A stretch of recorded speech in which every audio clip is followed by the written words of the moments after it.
Hello everyone, my self doctor Lavkesh Mittal. तो आज हम बात करेंगे एक बहुत ही कॉमन टॉपिक साइनस हेडेक के बारे में। तो क्या होता है साइनस और किस प्रकार के उसके हेडेक रहते हैं, क्या उसका माइग्रेन से कोई लेना देना है, या फिर आप माइग्रेन हेडेक को ही साइनस हेडेक समझ रहे हैं या साइनस हेडेक को ही माइग्रेन हेडेक समझ रहे हैं। इसके आज हम पूरे पहलू के बारे में बात करेंगे।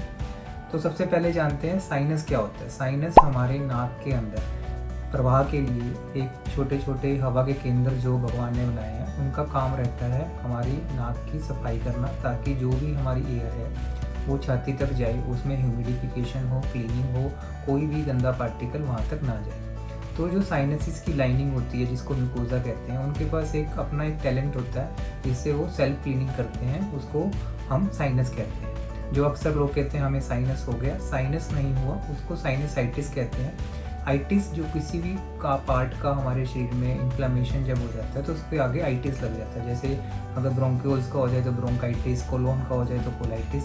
इसी प्रकार अगर उन हवा के केंद्रों की जो सफाई करने की कैपेबिलिटी में कोई भी अड़चन आती है तो वहाँ कचरा इकट्ठा हो जाता है। उस कचरे के कारण वहाँ पर इन्फ्लेमेशन हो जाती है और वो हमें अलग अलग सिम्टम्स के तरीके से नज़र आती है। साइनसाइटिस के जो मेन सिम्टम्स रहते हैं वो रहते हैं हमारे फेशियल पेन, जैसे कि यहाँ पर दर्द होना, यहाँ पर दर्द होना, आंखों के आसपास दर्द होना या सिर पे दर्द होना, और हमारा रेशा गिरना। कई बार रेशा वो नाक के आगे से आता है, कई बार गले में आता है, कई बार कानों में भी गिरता है, कई बार आंखों में भी तनाव आता है, और उसको हम जनरली एलर्जी के साथ जोड़ते हैं। एलर्जी के जो मेन सिम्टम्स रहते हैं वो है छींके होना और रेशा आना, वो भी पानी जैसा। लेकिन साइनसिस के अंदर जो रेशा आता है वो हमेशा पीला या हरे रंग का आता है, तो उसको डिफ्रेंशिएट करना बहुत ज़रूरी है। उसके लिए हमेशा एक एक्सरे, जो कि नाक का एक्सरे करके देखा जाता है, और अगर कोई ज़्यादा बीमारी है तो सीटी स्कैन करके भी देखा जाता है। तो जो हमारा मेन मुद्दा, जो हेडेक को हम कैसे पहचानें। अगर आपको साइनस का हेडेक होगा तो आपको दो जगह पे सबसे ज़्यादा पेन होगा। सबसे पहले हमारे फ्रंटल जगह पे, और दूसरा हमारा पीछे जहाँ पे हमारा सिर का एंड होता है।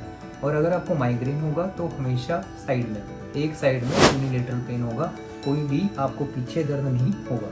तो क्या हमारा साइनस का दर्द माइग्रेन के दर्द को फैसिलिटेट कर सकता है? यस।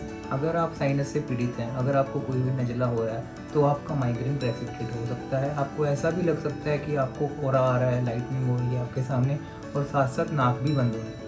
तो ऐसे केसेस में आपको साइनस का ट्रीटमेंट जरूर कराना चाहिए। साइनस के ट्रीटमेंट करने के बाद जो हमने अक्सर देखा है, पेशेंट का माइग्रेन भी स्टेबल हो जाता है और दोनों चीज़ों में उसको फ़ायदा मिलता है। अगर आपको कोई भी और भी प्रॉब्लम आपको लग रही है तो कमेंट सेक्शन में प्लीज़ कमेंट कीजिए। Will look after it. Thank you.